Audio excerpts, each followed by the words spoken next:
Good morning मित्रांनो, मैत्रिणींनो. तर आज तुम्ही बघू शकता मीना मस्तपैकी चुलीवरती तांदळाची भाकर बनवते आज मस्त सकाळी सकाळी. तर आज मस्तपैकी नाहरीला सकाळीच्या जेवणाला मस्तपैकी आज उडदाची तांदळाची डाळ भाकर. घातले हा त्या तांदळाची भाकरी बनवतो. मस्तपैकी मिरच्या तळून घ्या, एक नंबर लागते भाकर. हे बघा तिकडे उडदाची डाळ आणि इथं बघा चुलीवरती मीना मस्तपैकी तांदळाची एकदम गरम गरम भाकर बनवते.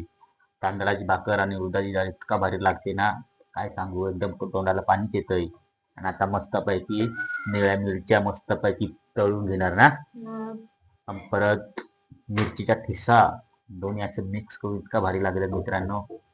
लोणचं त्याच्यात परत एक लोणचं नंबर ताजून भाकर लागते. मस्तपैकी. लोणचं नसेल तर आंबोश्या. आंबाडीचे डोळे राहील ना वाळले. आता आंबाडीचं दोडं पण एक नंबर. उडदाची डाळीसोबत अशी आंबट वस्तू इतका भारी लागते ना, तर तो सांगूनच तोंडाला पाणी येतंय ना मीना.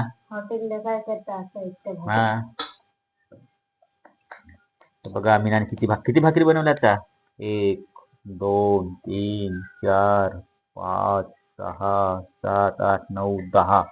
तर मित्रांनो बघा मीनाने 10 भाकरी बनवलेल्या आहेत मस्तपैकी नाहरीला सकाळच्या जेवणाला मस्तपैकी. अजून तर बाकी बनवायचे आहेत, तुम्ही बघू शकता.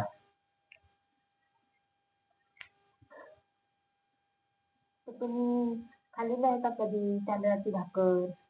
आणि उडदाची डाळ अशी पातळ ना, एकदम घट्ट मस्तपैकी अशी भाकर घ्यायची. त्याला फोडणी नाही द्यायची, तशीच मस्त त्याला लागते. फक्त नमक टाकायचा, गारा टाकायच्या, खसटून घ्यायची नशी मस्तपैकी अशी हातावर भाकर घ्यायची, नेच्यावरतीच घ्यायची मस्तपैकी. मग असं मोडून मोडून खायची. अशी वाटेत बिटेत डाळ नाही घ्यायची. अशी आमच्या गावाकडे डाळ राहते, एकदम घट्ट राहते मस्तपैकी जाड जाड.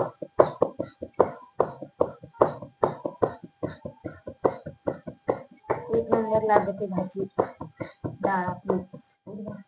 एकदम गावठी उडदाची डाळ. जास्त करून उडदाची डाळ. शहराकडे कसं उडदाची डाळ त्याची साली काढली जातात, त्याला एवढी चव नाही राहत. साली नाही काढलेली राहत, बाकी साली त्यालाच राहतात, तर मस्त लागते ती डाळ.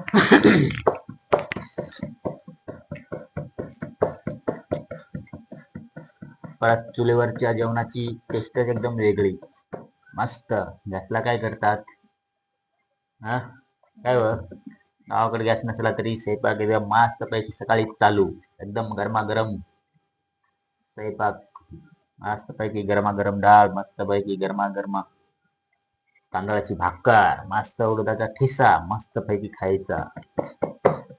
तर आज मस्त मीनाने बघा कशी मस्त पैकी सकाळीच आमच्यासाठी, माझ्यासाठी, खुशालीसाठी, आमच्या घरच्यांसाठी, सगळ्यांसाठी मस्त पैकी सकाळी उठून तांदळाची भाकर उडदाची डाळ. तर आज पोटभर जेवण करावं लागेल. आता पावसाळ्यात चालू आहे, तर मस्त पैकी रानभाज्या पण आहेत. तर मित्रांनो आमचे भरपूर व्हिडिओ आहेत, रानभाजीचे आहेत, शेतावरचे ब्लॉग आहेत, ते तुम्ही नक्की जाऊन बघा मित्रांनो. आमचे व्हिडिओ आवडत असतील तर लाईक शेअर सबस्क्राईबर पण करा मित्रांनो. अशीच साथ राहून द्या तुमची. आम्ही काय आता भरपूर रानभाजींचे व्हिडिओ पण टाकले, परत अजून रानभाजींचे व्हिडिओ पण अपलोड करू ना ग. जे तुम्हाला आवडेल ते अपलोड करू. बाहेरच्या शेतातनं रानभाज्या वेगळे वेगळे, जेणेकरून तुम्हाला पाहायला आवडत असेल तर लाईक कर जा, शेअर कर जा, सबस्क्राईब कर जा. सपोर्ट करत राहा आम्हाला. तर भेटूया पुढच्या व्हिडिओ नंतर मित्रांनो. बाय.